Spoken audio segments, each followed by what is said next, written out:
Ethan Walker closed his eyes as the plane lifted off the tarmac, soaring into the endless blue. The events of the past year weighed heavily on his mind. It had been exactly 1 year since Ashley Morgan had died in custody at the farm. Back then, Ashley was one of the top operatives working for the Sterling Foundation, a shadowy organization that preyed on vulnerable housewives, convincing them to shell out $1,600 for a bogus insurance scheme promising to guarantee their husband's fidelity and the longevity of their marriages.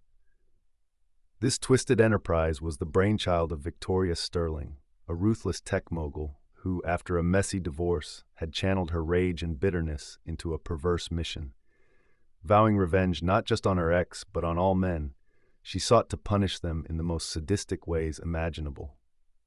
But her thirst for vengeance soon morphed into something far more sinister, a desire for absolute power and control.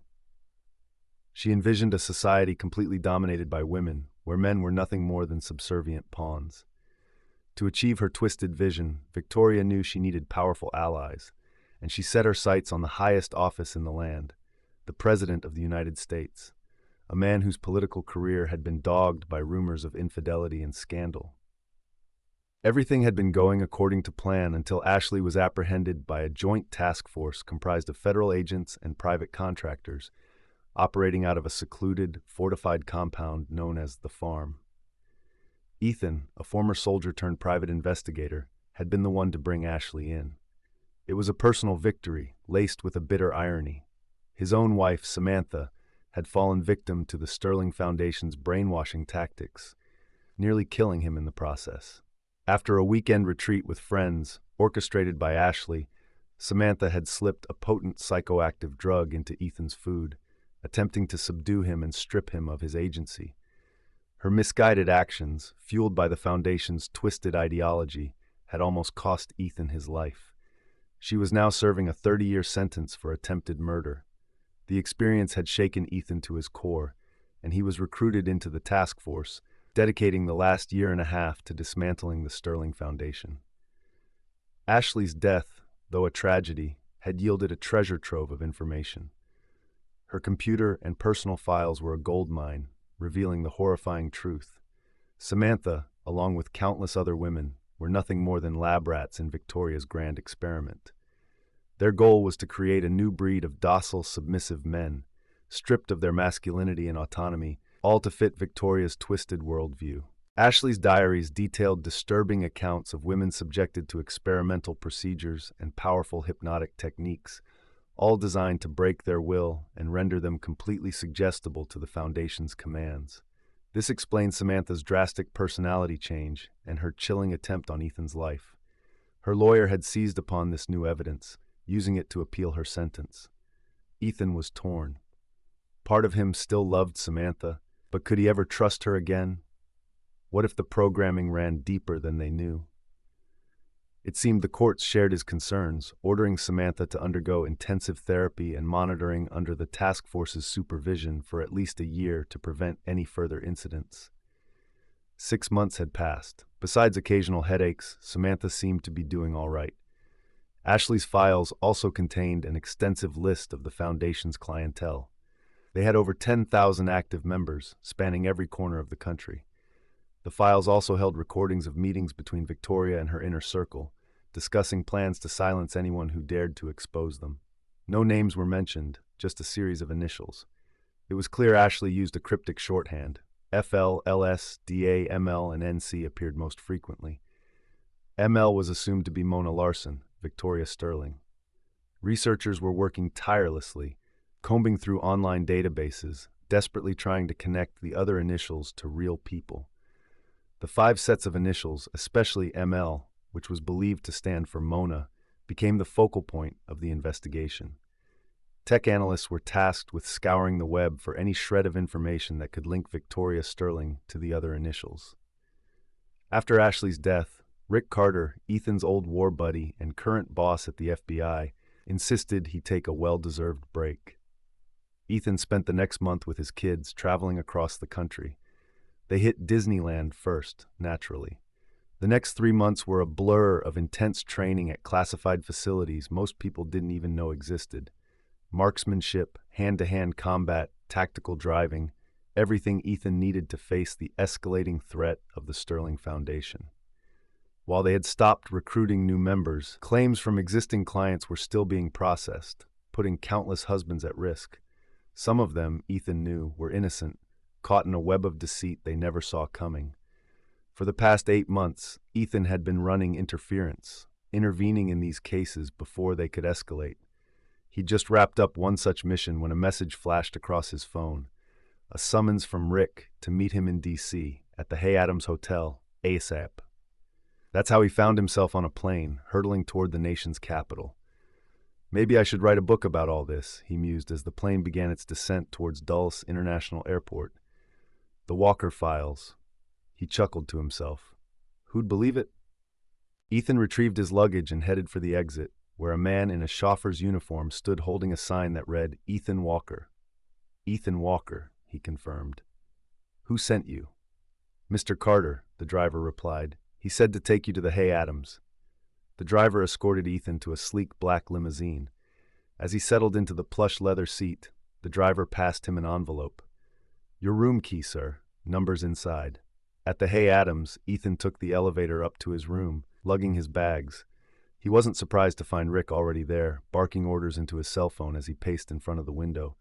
Spotting Ethan, Rick waved a hand. Yes, sir. We'll be there in an hour. Good. Goodbye. He snapped the phone shut. Good to see you, Ethan. They shook hands. What's going on? Ethan asked. We're briefing the president and the first lady, Rick replied. You bring a suit, right? Ethan nodded, unzipping his garment bag. Of course. Good, Rick said. Get changed. We leave in 20. Ethan quickly freshened up and changed into his only suit. He'd never pictured himself standing before the president, and he had mixed feelings about it.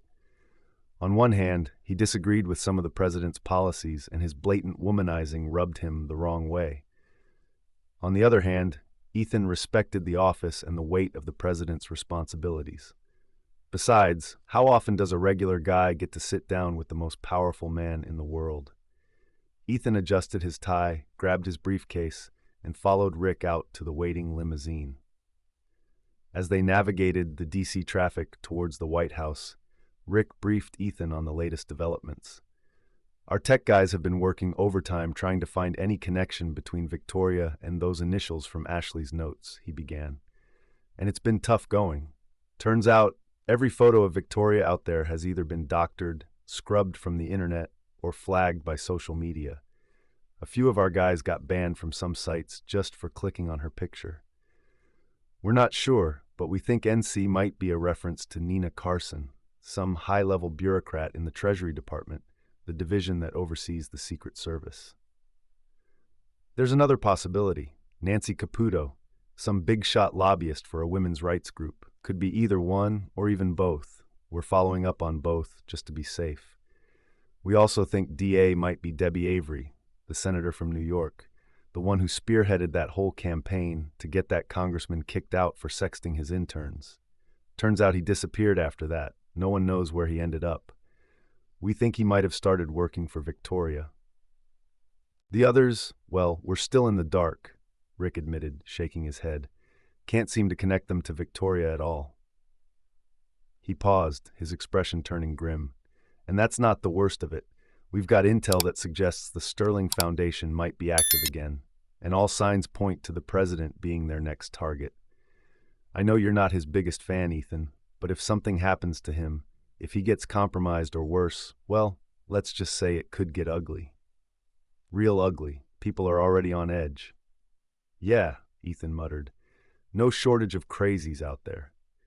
So here's the plan for this meeting, Rick continued. I'm doing most of the talking. We'll keep it vague, no names, especially not the First Lady's. I have a feeling she's going to want to hear about the victims. How about you handle that part? You've seen firsthand what these bastards are capable of. Oh, and Ethan, stay sharp. Keep your eyes peeled. Anything, and I mean anything, that seems off, let me know. Any questions? Not yet, Ethan replied.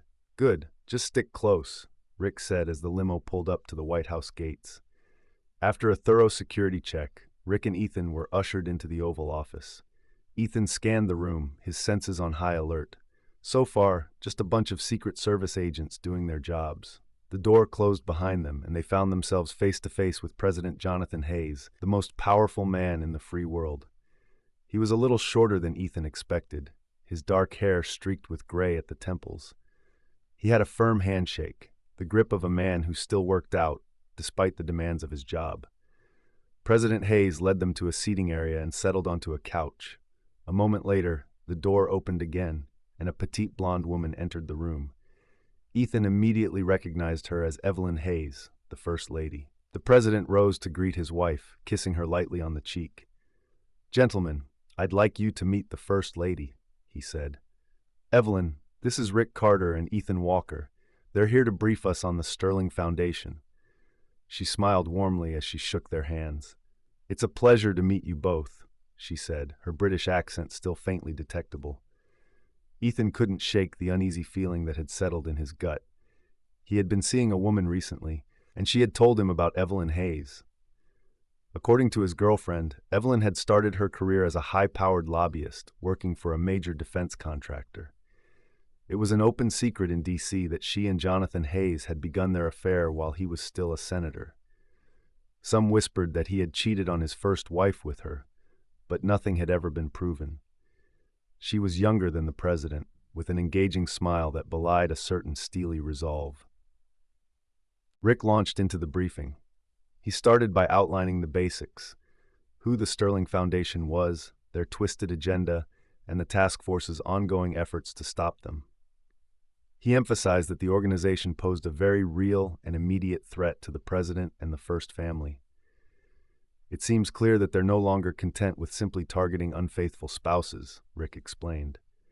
"They've become radicalized. This is about fundamentally reshaping the power dynamics of relationships, of society itself, and they're willing to use any means necessary to achieve their goals." He lowered his voice. "We've uncovered evidence of a plot to entrap and possibly even control the president." "Control? What do you mean?" President Hayes asked, his expression hardening. "Let's be blunt, Rick. I need to know exactly what we're dealing with." "With all due respect, Mr. President," Rick said, choosing his words carefully, "it seems the Sterling Foundation wants to redefine marriage as we know it. They envision a world where women hold all the cards and men are, well, let's just say they have a very specific and very disturbing role in mind. They see you as an obstacle, a symbol of the patriarchal system they want to dismantle." "Look, I know there are couples who choose that sort of dynamic," Rick continued, his voice low but firm, "and that's their prerogative. But that's not what we're talking about here. The Sterling Foundation wants to impose their radical ideology on everyone, by force if necessary. And frankly, Mr. President, they see your administration as a threat to their agenda. The previous administration? They were very sympathetic to their cause. Let's just say they enjoyed a certain level of access and influence, not to mention taxpayer dollars." Ethan, unable to stay silent any longer, spoke up. "Mr. President," he interjected, "maybe it would help if I explained what happened to me." "Please go on, Mr. Walker," the president said, his curiosity piqued. Ethan took a deep breath, steeling himself to recount the most harrowing experience of his life. "After the Sterling Foundation, well, after they got to my wife Samantha, she became part of this conspiracy. They used a drug, some kind of experimental psychotropic compound, to make me compliant, to strip away my will. Ashley Morgan, she was the one who manipulated Samantha, who orchestrated the whole thing. She wanted to turn me into a, well, let's just say she wanted to completely control me, to turn me into a shell of a man." Ethan finished his story, the weight of it heavy in the air. The president and first lady sat in stunned silence, their faces pale with shock. "And you believe they're planning to do the same to me?" President Hayes finally asked, his voice barely a whisper. "We have every reason to believe you're a direct target, Mr. President," Rick confirmed. "And yes, we're very concerned this could happen." "The potential consequences are unthinkable," President Hayes muttered, his gaze fixed on some distant point in the room. He sat in silence for a long moment, weighing his options. Finally, he turned to Rick. "Thank you, Rick, for bringing this to my attention." He then turned his attention to Ethan. "Mr. Walker, I'd like you to stay on here at the White House as our guest. We need to get to the bottom of this. I'll make sure you have full access to whatever you need, resources, personnel, whatever it takes. The president stood, signaling the end of the meeting. He shook both Rick and Ethan's hands. The First Lady followed suit. Thank you, gentlemen. I can't thank you enough, Mr. Walker. She turned to Ethan. I'll make sure you're comfortably settled. I understand you have a suite at the Htags. Pack your things. We'll have you brought here. Thank you, Ethan said, still trying to process the last half hour. We'll be in touch, Rick said, clapping Ethan on the shoulder. Stay sharp, all right? As soon as they were back in the limo, Ethan turned to Rick. Your thoughts? That was something else, Rick admitted. But I have a bad feeling about this, Ethan. A really bad feeling. I think the president is in immediate danger. Ethan nodded grimly. Me too. Rick's eyebrows shot up. What makes you say that? It's the First Lady, Ethan said. Did you see her face when I described what they did to me? What they almost did to me? I think she was trying to keep her composure and I play it cool. And that little comment about it just being another day in Washington, Rick added, picking up on Ethan's train of thought. Exactly. A thought struck Ethan. Rick, he said, leaning forward, those initials from Ashley's files, what if they don't always refer to people? What if they sometimes stand for titles? Titles, Rick looked confused. What are you talking about? What if FL stands for First Lady? And LS is Evelyn Hayes? Sure, her full name is Evelyn, but everyone calls her Evelyn. Rick's eyes widened. Oh shit. Yeah, Ethan said. If Evelyn Hayes is in on this, then the president is in more danger than we thought, and so are we. Damn right we are. Don't worry, Ethan said, a steely glint in his eyes. I'm watching her, every move. He pulled out his phone. We need to get the tech guys working on this angle. Now. Rick nodded, his face grim. Ethan dialed a number and recited a string of digits, a secure line. John, it's Ethan. Listen, I need you to run something. Assume FL is First Lady and LS is Evelyn Hayes. See what you can dig up. Run it through everything you've got. I need answers, John, and I need them yesterday. You got it, Ethan. Anything for you. How soon can you get back to me? Couple hours tops. Secure email as usual. Thanks, John. You're the man. Ethan hung up the phone and turned to Rick. We'll know more in a couple of hours. In the meantime, I'm putting together a security detail for you, Ethan. They'll be at your disposal while you're at the White House. You think that's necessary? Ethan asked. Better safe than sorry, Rick replied grimly. Look, I know the head of the presidential detail personally. I'll square it with him. He's not going to be happy about it, but tough. They'll be off-site unless we need them. But I want them ready to move at a moment's notice. No way in hell I'm letting anything happen to you in there. They decided to grab some lunch before heading back to the Htags. Meanwhile, back at the White House, Evelyn Hayes sat in her private office, speaking in hushed tones on a burner phone. Hey sis, a woman's voice purred on the other end. How'd it go? You meet the infamous Ethan Walker? I did, Evelyn replied coolly. Him and his handler, Rick Carter. So what's the verdict? He as charming as Ashley described? Evelyn chuckled softly. In a ruggedly handsome, old-fashioned sort of way, I suppose. But we'll find out just how charming he is tonight. He's staying here as our guest. I'm putting him up in the Lincoln bedroom. Oh, how thoughtful of you, the woman on the other end laughed. You gonna make a move on him? See how he reacts? We'll see, Evelyn replied, a mischievous glint in her eye. So how much do you think they know? The woman pressed. They're definitely on to us, Evelyn admitted. But they're still in the dark about a lot of things. They haven't been able to find any recent photos of you, and they still haven't figured out who else is on the board. Idiots, the woman scoffed. But they're starting to connect the dots on our little plan, aren't they? It seems that way, Evelyn conceded. But I'll know more tomorrow. I'm having dinner with our Mr. Walker tonight, alone. Good. In the meantime, try to find out where they're based. I'd love to burn that place to the ground, along with everyone in it. Evelyn laughed softly. I'll see what I can do. Don't worry, sis. Everything's going according to plan. I'll call you soon. Evelyn hung up the phone and tucked it back into her purse. She leaned back in her chair, her mind already working on how to seduce the man who posed the biggest threat to her carefully constructed life. This is going to be fun, she thought, a slow smile spreading across her lips. Back at the Hay Adams, Ethan was packing his things when his phone buzzed with an incoming message. It was John. Ethan's heart skipped a beat. He quickly answered. "John, what did you find?" John's voice was a mix of excitement and disbelief. "You are not going to believe this, Ethan. This is huge." "Spit it out, man." All right. So Evelyn Hayes, her maiden name is Dalrymple. She was born in London with a twin sister." "A twin? Interesting. And wait, it gets better. Her sister's name is Monique. We dug through immigration records, and it turns out Monique shortened her name to Mona before she came to the States on a student visa. Went to Harvard, law school, the whole 9 yards, became a citizen, landed a job at some fancy law firm. That's where she met and married Andrew Sterling." "Sterling? As in Victoria Sterling?" "Bingo. They got divorced a few years later, but from what we've been able to piece together, the sisters were very close. Still are, if they're smart." "So what you're saying is," Ethan trailed off, the pieces clicking into place, "Mona Sterling, Victoria Sterling, and Evelyn Hayes are the same person." John finished his thought.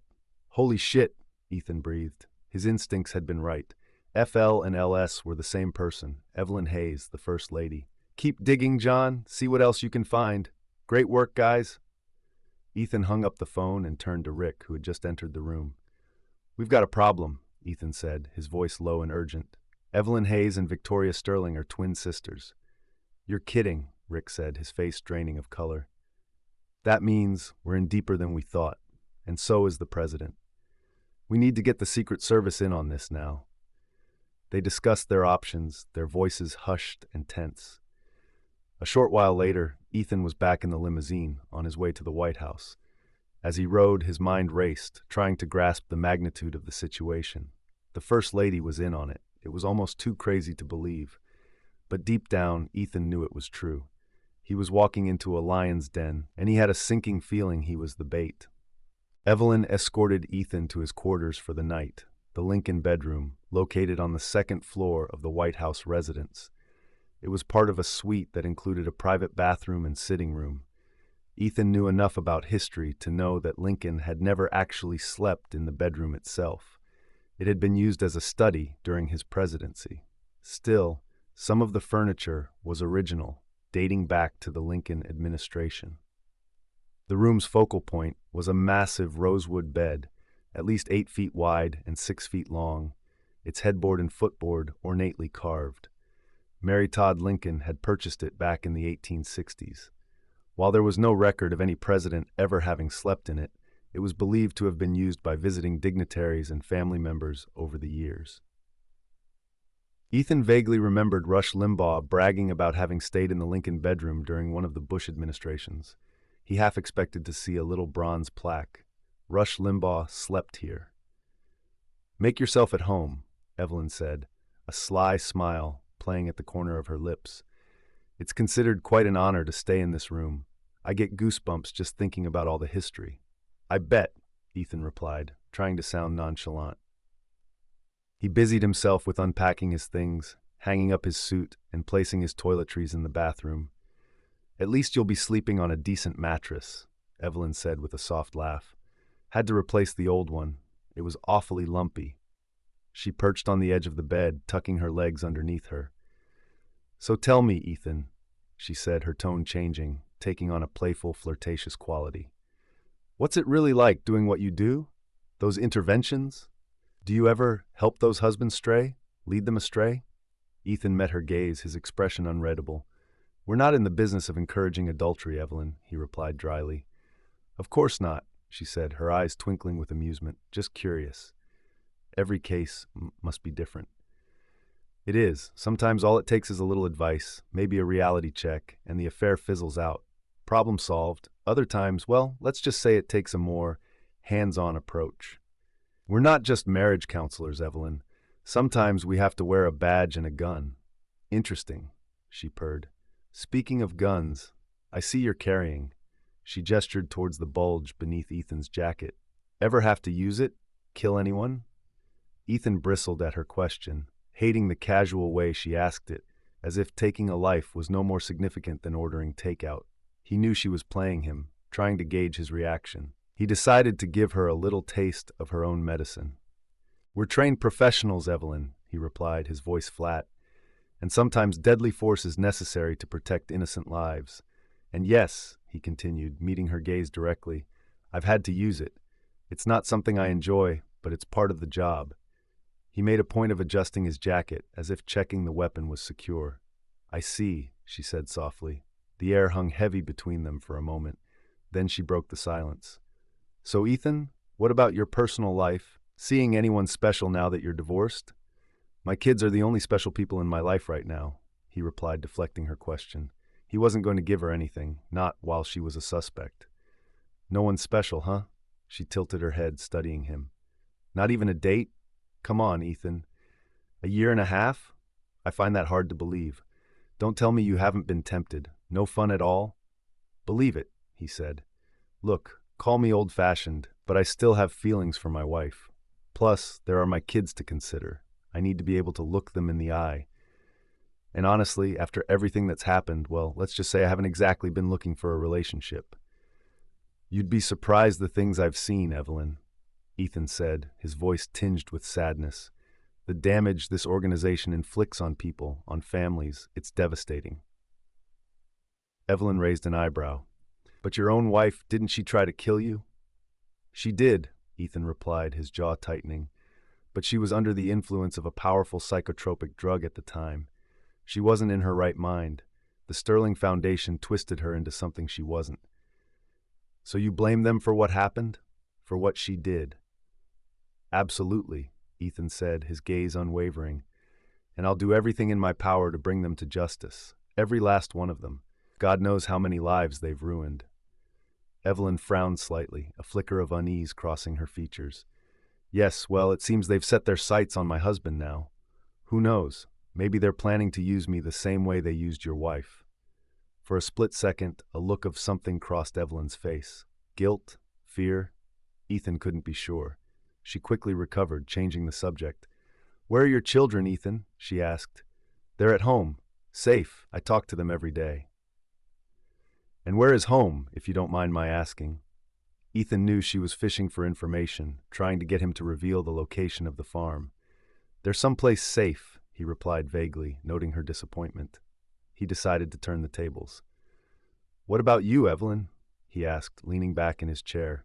What brings you to Washington besides being married to the most powerful man in the world? What's your story? Evelyn seemed caught off guard by his question. Oh, not much to tell, she replied after a moment.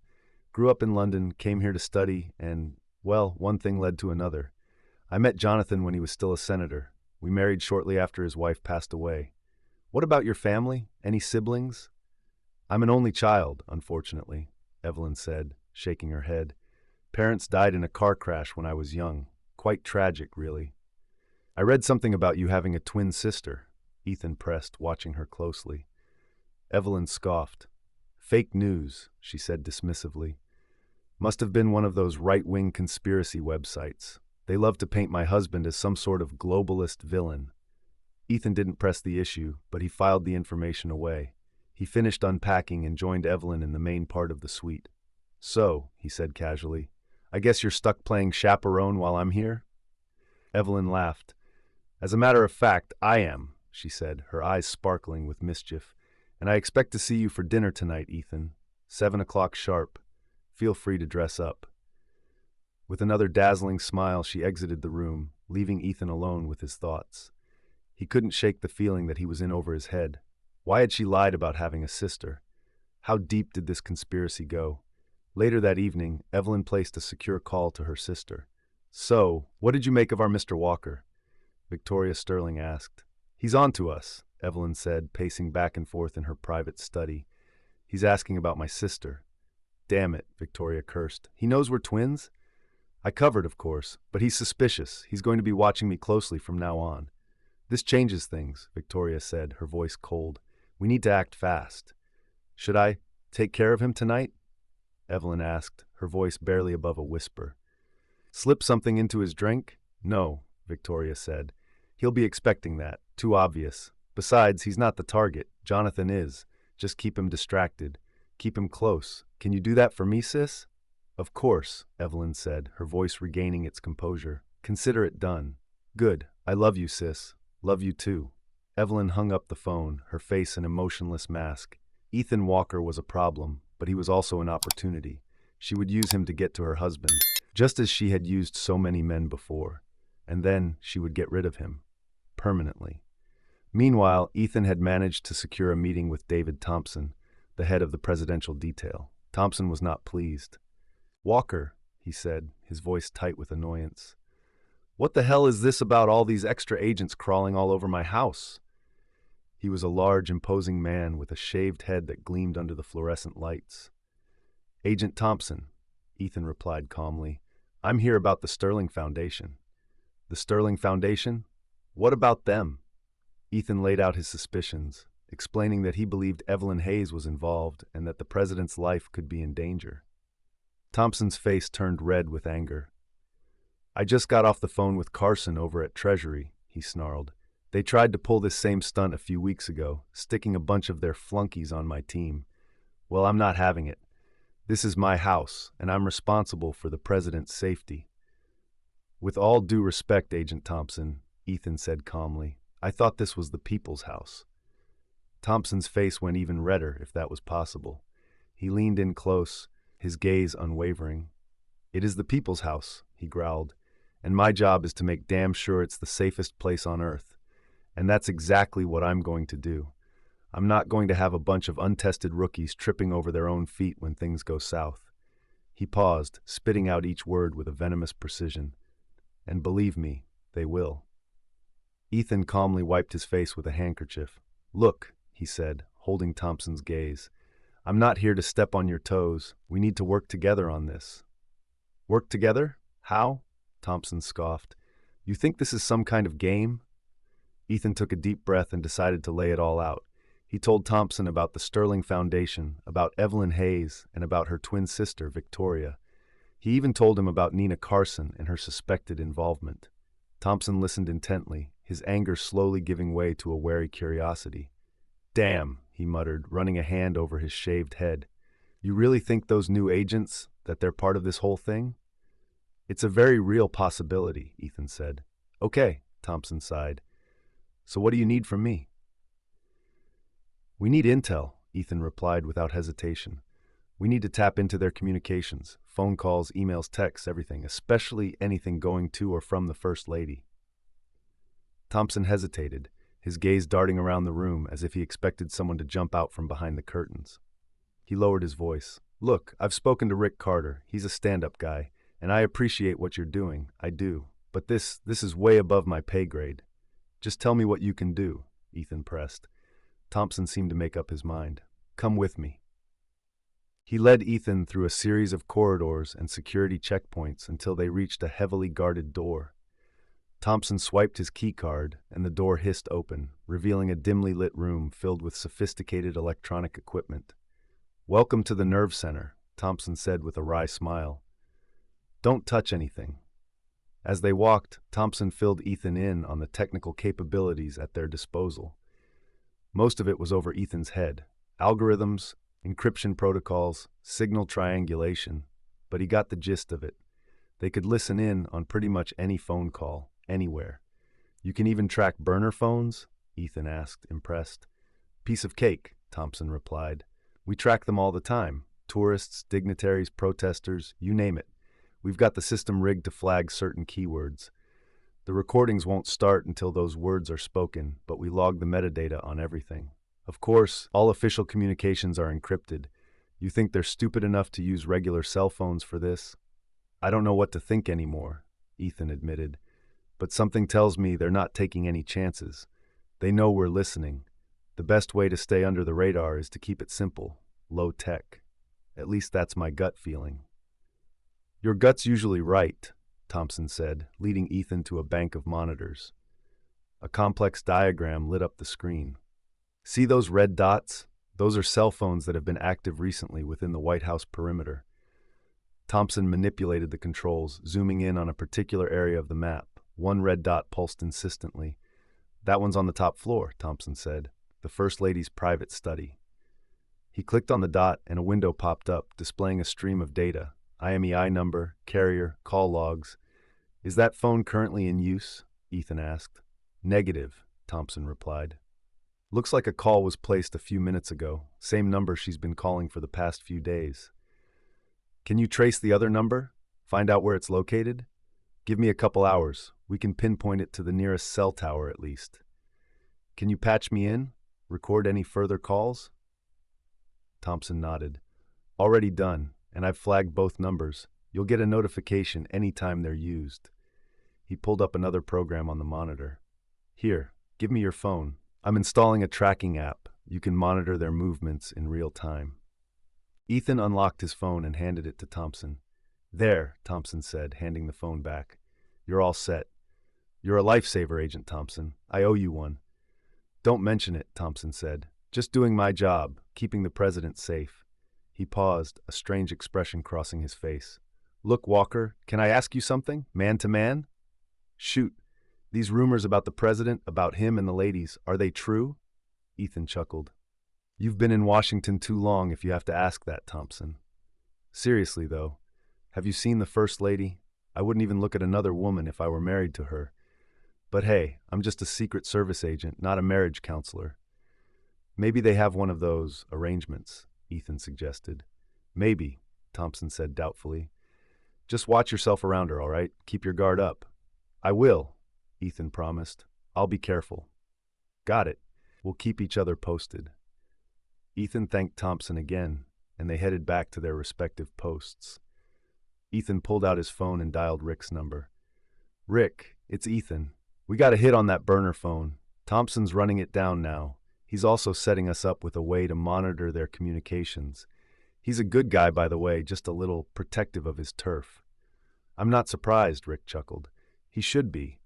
But good work, Ethan. That's a big break. We'll be ready to move as soon as you've got a location on Victoria. My guess is they'll try something at the fundraiser tomorrow night. Let's hope we can nail her before then, Ethan said, his voice grim. Right back at you, Rick said. Stay safe, Ethan. And for God's sake, watch yourself around the First Lady, all right? Yeah, Ethan said, more to himself than Rick. Dad. They hung up, and Ethan checked the time. He had a couple hours to kill before dinner with Evelyn. Plenty of time to check in with his kids and let them know he was okay. He sent a quick text, promising to call them tomorrow. 45 minutes later, Ethan was standing outside the Oval Office with Thompson, waiting for their meeting with the president. They were ushered in just as Jonathan Hayes was finishing up a phone call. David, Ethan, the president greeted them, gesturing towards a seating area. What can I do for you, gentlemen? Mr. President, Thompson began. Agent Walker and I would like to update you on the progress of the Sterling Foundation investigation. We both felt it was important that you hear it directly from us. President Hayes nodded, his expression serious. By all means. The tension in the room was palpable. Ethan took a deep breath and decided to just come right out with it. Mr. President, he said, meeting the president's gaze directly, we have reason to believe that the First Lady, that Evelyn, is involved in this. President Hayes's eyebrows shot up in surprise. Evelyn? What makes you say that? We have intel that indicates Evelyn Hayes is the twin sister of Victoria Sterling, the woman who runs the Sterling Foundation, Ethan explained, his voice measured and calm. Twin sister? President Hayes repeated, his voice barely a whisper. Yes, sir, Thompson confirmed. We uncovered this information during our investigation. Agent Walker was instrumental in piecing together the connection. I find that difficult to believe, the president admitted, his face pale. Are you sure about this? This is a serious accusation. I understand, Mr. President, Ethan said. But our people have double-checked everything. Birth records in London, immigration files. It all lines up. Plus, the information we pulled from Ashley Morgan's files confirms it. Thompson jumped back into the conversation. We've also uncovered a series of calls placed from a burner phone in the First Lady's residence to a number in Georgetown. We've traced it to within a 2-mile radius of the Georgetown waterfront. We believe that whatever they're planning, it's going to happen tomorrow night at the fundraiser. I see, President Hayes said, his face grim. And how certain are you about this? About Evelyn? Ethan met Thompson's gaze. He nodded subtly, silently giving him the floor. We assess the probability as very high, Mr. President. Thompson replied, his voice betraying none of the doubt he might have felt. President Hayes turned back to Ethan. And what about your men? Are they in position? Should we be deploying additional security? Everything is in place, Mr. President, Ethan assured him. We're just waiting on a confirmed location. Once we have that, we can move in and apprehend them. Very good, the President said. Excellent work, gentlemen. Thank you. Both men recognized the dismissal. They rose to leave. The President clapped Ethan on the shoulder. Ethan, he said, lowering his voice, I know you have dinner plans with Evelyn tonight. Yes, sir, Ethan replied. 7 o'clock. Just between you and me, the President hesitated, choosing his words carefully. She seems quite taken with you. Mr. President, I assure you, Jonathan Hayes raised a hand, cutting him off. Don't worry, Ethan. Evelyn and I, well, let's just say we have an understanding. We both have needs, and as long as we're discreet. Ethan wasn't sure what to say to that. The President of the United States condoning his wife's infidelity? Right under his own roof? She is a beautiful woman, President Hayes said, misinterpreting Ethan's silence. You can't deny that. She's very attractive, Ethan agreed cautiously. But I assure you, Mr. President, I have no intention of overstepping any boundaries, especially under the circumstances. Besides, I still have feelings for my wife. President Hayes smiled sadly. You're a good man, Ethan. I wish there were more men like you in this town. Fewer divorces, that's for sure. He clapped Ethan on the shoulder again, a sad smile on his face. Enjoy your dinner, and thank you again for your service. Thank you, Mr. President. Ethan exited the Oval Office and rejoined Thompson. How did that go? Thompson asked. Better than expected, Ethan admitted. Though I'm not sure what to make of any of this. Just be careful tonight, Ethan, Thompson said, his voice low and serious. Don't let your guard down. That woman, she's playing a different game than you're used to. They reached the Lincoln bedroom, and Thompson turned to leave.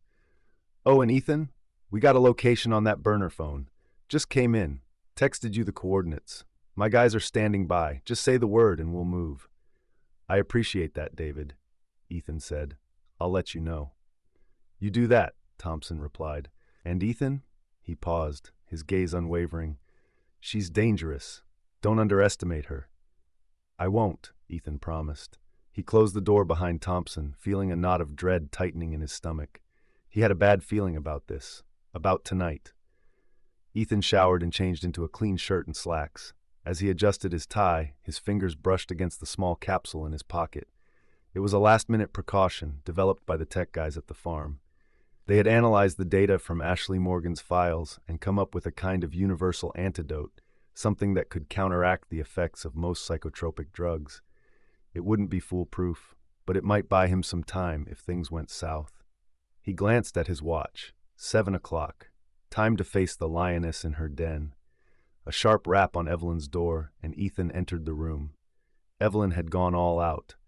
The lights were dimmed, the table set with fine china and silverware, candles flickering softly. She was wearing a white silk robe, looking effortlessly elegant. I hope you like it, she said, her eyes sparkling with amusement. I picked it out especially for you. Ethan pulled out a chair for her, like the gentleman he was raised to be, a gesture he'd performed countless times for Samantha. Evelyn smiled as she settled into the chair. Such a gentleman, she purred. A rare sight these days. My pleasure, ma'am, Ethan replied, returning her smile. He took the seat across from her as a White House steward wheeled in a cart laden with covered dishes. He deftly placed their meals before them, ceremoniously lifting the silver domes to reveal perfectly seared steaks and glistening lobster tails. He then filled their champagne flutes, expertly extracting the cork with a soft pop. Ethan noticed a few tiny pellets at the bottom of his flute, something an untrained eye would have missed. The steward smiled and wished them a pleasant evening before retreating from the room. This looks amazing, Ethan said, genuinely impressed. You really went all out. Evelyn beamed, taking a sip of her champagne. I'm glad you approve. Tell me something, Evelyn, Ethan said, leaning back in his chair, his tone casual. Anything, she replied, taking a bite of lobster. What would your husband say if he saw us like this? Evelyn laughed, a throaty, seductive sound. He'd probably tell us to enjoy ourselves and to keep it down. She paused, taking another sip of champagne. Jonathan and I, we have an understanding. We both have healthy appetites. Let's just say we don't pry into each other's personal lives. I don't know how he does it, Ethan admitted. If I were married to you, Evelyn leaned forward, her eyes locking onto his. Yes, Ethan. What if you were married to me? Ethan hesitated, forcing a smile. Maybe it's just my Midwestern upbringing. I believe in fidelity, in commitment. I'm flattered, Evelyn said, her voice husky. Truly. But honesty, it's so much better this way. Trust me, I've been on the other side of it. The sneaking around, the lies, it's exhausting. And in our circles, well, let's just say everyone has their secrets. Someone always gets hurt, Ethan countered, his voice quiet. Maybe they're just going about it the wrong way, Evelyn suggested, her gaze unwavering. She paused, her smile fading. Actually, there's something I should tell you. I wasn't entirely truthful earlier. About my sister, I do have a twin, but we were separated when we were very young. I don't know what happened to her, where she is. You know, lying to a federal agent is a felony, Ethan said, unable to keep the amusement out of his voice. Evelyn chuckled softly. I guess we'll see what the judge says, though I don't recall being read my rights. Just then, Ethan's phone buzzed with an incoming call. He glanced at the caller ID and then at Evelyn. Excuse me, he said. Duty calls. Go ahead, she said, waving a hand dismissively. Rick, what's up? We got her, Ethan, Rick said, his voice tight with urgency. Victoria Sterling, but she's dead. Dead, Ethan repeated, stunned. What happened? We got a lock on her location, thanks to you. The team moved in, but she pulled a gun on them. They had no choice. Shit, she was hit in the stomach. Didn't make it. But before she died, she started naming names. You, Nina Carson. And Evelyn? Ethan asked, his eyes fixed on Evelyn. She seemed to be listening intently, but her expression gave nothing away. Yeah, Rick said. Evelyn Hayes. Ethan hung up the phone and sent a quick text to Thompson. Stand by. Watch the feed. Signal when you're ready. A moment later, a reply. Copy that. Ethan placed his phone on the table, angling the camera so that it pointed towards Evelyn. He then turned back to her, a grim smile on his face. Sorry about that, he said, reaching for his champagne flute. Slight interruption. No problem, Evelyn said smoothly. Duty calls. Ethan took a slow sip of his champagne, watching her over the rim of his glass. Funny you should mention your sister, he said casually. Turns out she did something rather foolish. Pulled a gun on a federal agent, got herself shot in the stomach.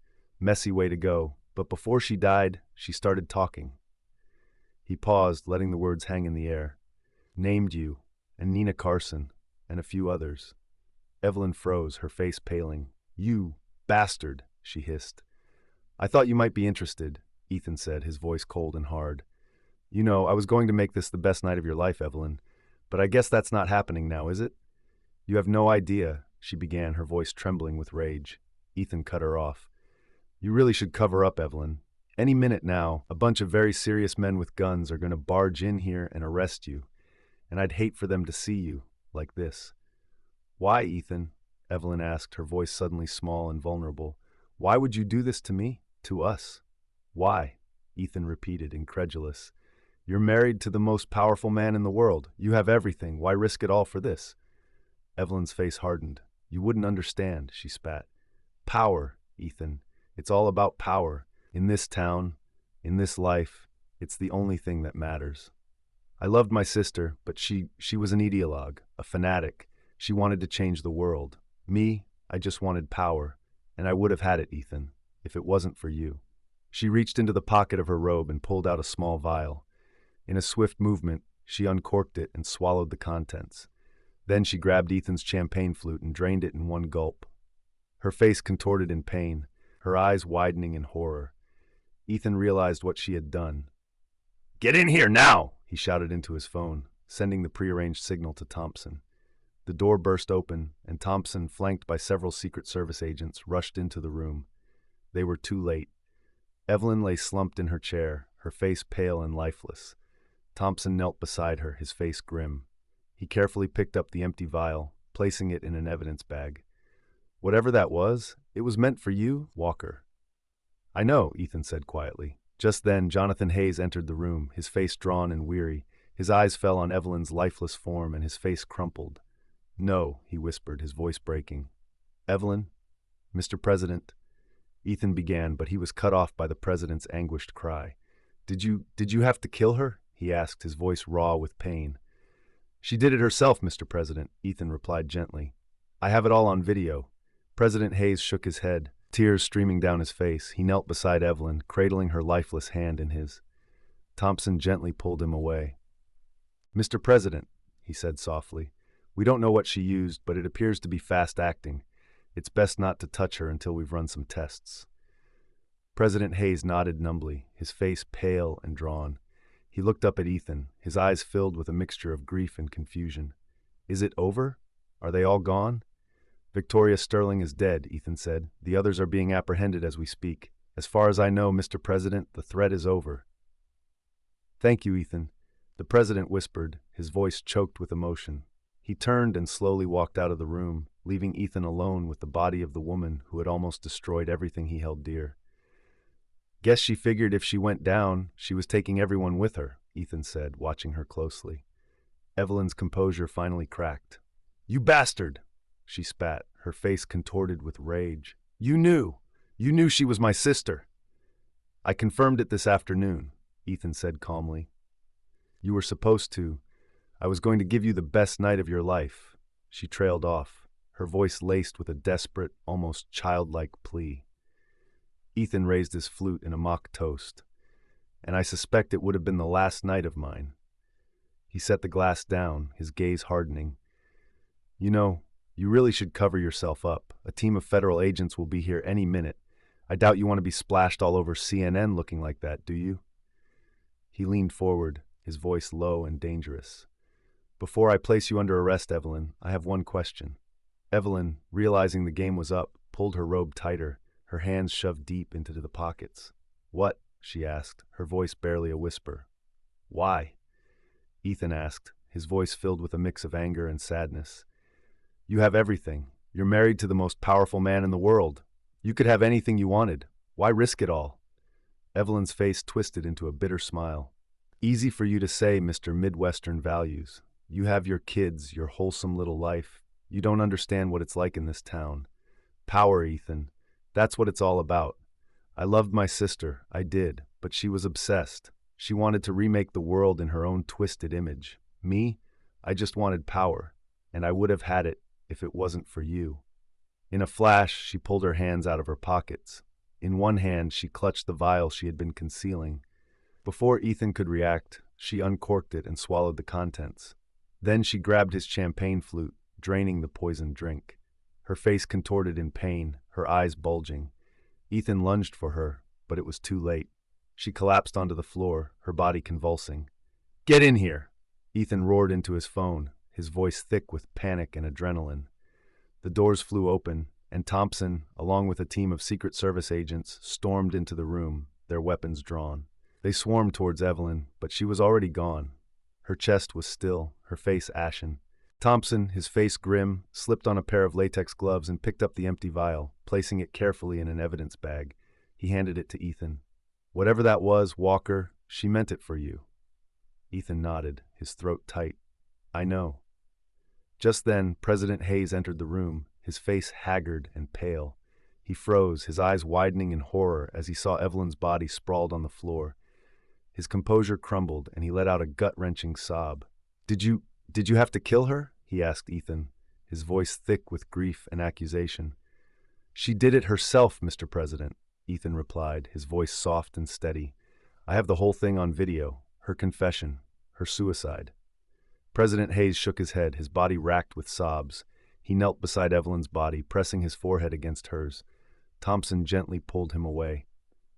Mr. President, he said gently, we don't know what she used. It could be dangerous. We need to run some tests. President Hayes nodded numbly, his eyes filled with a pain that pierced Ethan's heart. He looked up at Ethan, his face etched with grief and a desperate need for reassurance. Is it over? Are they all gone? Victoria Sterling was killed during the raid, Ethan reported. The others are being rounded up as we speak. The threat, yes, Mr. President, the threat has been neutralized. Thank you, Ethan, the president whispered, his voice hoarse. He rose to his feet, his shoulders slumped with the weight of his loss, and slowly walked out of the room, leaving Ethan alone with the aftermath. Ethan briefed Thompson on what had transpired during dinner, his mind still reeling from the events of the evening. "You did good, Walker," Thompson said, offering his hand. "Real good. You saved the president's life. Hell, you probably saved a lot of lives tonight. If you ever get tired of chasing after cheating spouses, you know where to find me." "Thanks, Thompson," Ethan said, shaking his hand. "I appreciate that. It was good working with you." Ethan returned to the Lincoln bedroom, his phone buzzing with a call from Rick. "Good job, Ethan," Rick said, his voice filled with relief. "We'll take it from here. But listen, you need to get back to the farm now."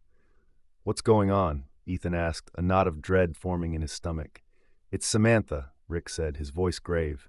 "And it's serious." Ethan's blood ran cold. "How serious?"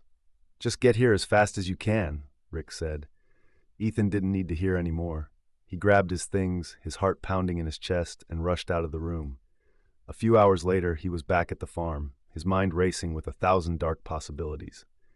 Rick met him at the entrance, his face etched with worry. "Ethan," he said, placing a hand on his shoulder, "I'm so sorry. Samantha, she has a brain tumor, a very aggressive one. The doctors just discovered it."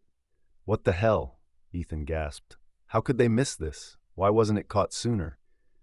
"There were no signs 6 months ago," Rick explained. "The last scan came back clean, but a few months back she started getting headaches. They just kept getting worse. The doctors thought it was stress, but it wasn't." They reached Samantha's room, and Rick paused, his hand still resting on Ethan's shoulder. "She's asked for you. She wants to see you." Ethan hesitated, fear clutching at his heart. How bad is it?" "Not good," Rick admitted, shaking his head. "A few days, maybe a week, at most." Ethan steeled himself and entered the room. His children were already there, huddled around Samantha's bed, their faces stained with tears. Samantha was pale and gaunt, her eyes sunken. She looked frail, almost childlike. Ethan crossed the room and took her hand. She smiled weakly. "Ethan," she whispered, her voice raspy, "I'm so glad you're here. I'm sorry you had to leave Washington, but I don't think I'll get to see the kids graduate now." "Don't talk like that," Ethan said, forcing a smile. "You'll be fine." Samantha shook her head, her smile fading. "No, Ethan, I need to tell you something, before it's too late." "What is it, Samantha?" I cheated on you, Ethan," she confessed, her voice trembling. Before all of this. I don't know why. I'm so sorry. Can you ever forgive me?" Ethan stared at her, his mind reeling. He had never, in a million years, imagined that Samantha would cheat on him. And now, here she was, confessing it on her deathbed. He couldn't believe it. He couldn't process it. He turned to Rick, his voice choked with emotion. Is she hallucinating? Is this real?" Rick shook his head sadly. "I don't know, Ethan. She's been pumped full of so many drugs these past few years. But it's real to her. That's all that matters now." Ethan looked back at Samantha, her eyes pleading for forgiveness. She was dying. What did it matter now? What good would holding on to anger and resentment do? He leaned down and kissed her forehead. "I forgive you, Samantha," he whispered, tears streaming down his face. Samantha's face crumpled with relief and gratitude. The children, sensing the shift in the room, clung to their mother, showering her with hugs and kisses. After a few minutes, Samantha asked the children to wait outside. She wanted to speak to Ethan alone. Ethan pulled her close, holding her tightly as he felt her body trembling against his. "I love you, Ethan," she whispered, her voice barely audible. "And I'm so sorry." She took a shuddering breath, a rattling sound that tore at Ethan's heart. And then she went still. Her eyes closed and her grip on his hand slackened. She was gone. Ethan kissed her forehead one last time, his tears falling freely now. He gently laid her back on the pillow, his heart breaking all over again. Rick entered the room, his face etched with sadness. "I'm so sorry, Ethan." It's okay," Ethan said, his voice choked with grief. "We'll take care of everything," Rick promised. "The autopsy, the funeral arrangements, don't worry about a thing. The task force will cover it all." Ethan nodded numbly, his mind blank with grief. He gathered his children close, and they left the room together, leaving Samantha to rest in peace. The autopsy revealed that Samantha's tumor was the result of the experimental drugs she had been given during that fateful retreat orchestrated by Ashley Morgan. The tumor had been there all along, but it had been too small to be detected by the initial scans. Samantha was buried in Ethan's family plot, her headstone reading simply, "Beloved wife and mother." Ethan decided not to tell his children the full story of their mother's betrayal. They knew she had been imprisoned for trying to hurt him, but that was enough. They didn't need to know the rest. The official story was that Evelyn Hayes had died of a massive stroke. The nation mourned her passing. Images of a grief-stricken President Hayes flashed across every news channel. The footage of him weeping openly at her graveside caused his approval ratings to soar.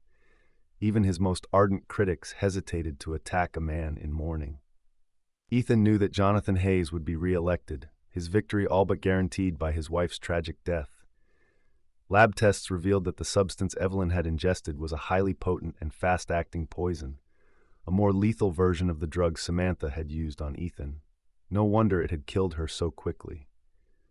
There were also reports of an unnamed woman who had been killed by federal agents while resisting arrest.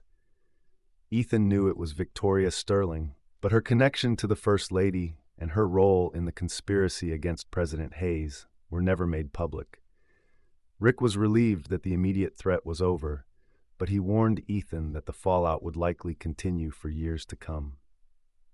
"The Sterling Foundation was just the tip of the iceberg, Ethan," he explained. "There are others out there, copycats, people who believe in this twisted ideology, and they're watching, waiting for their chance to strike." "We'll be ready," Ethan said, his voice grim. Rick clapped him on the shoulder, his expression softening. "Listen, you've been through a lot, Ethan. You need to take care of yourself. And maybe it's time you found someone good. I know just the woman, actually. She works in the legal department. Olivia. Sharp as a tack, loves kids, and I hear she's quite taken with you." "Olivia?" Ethan asked. "Why would she?"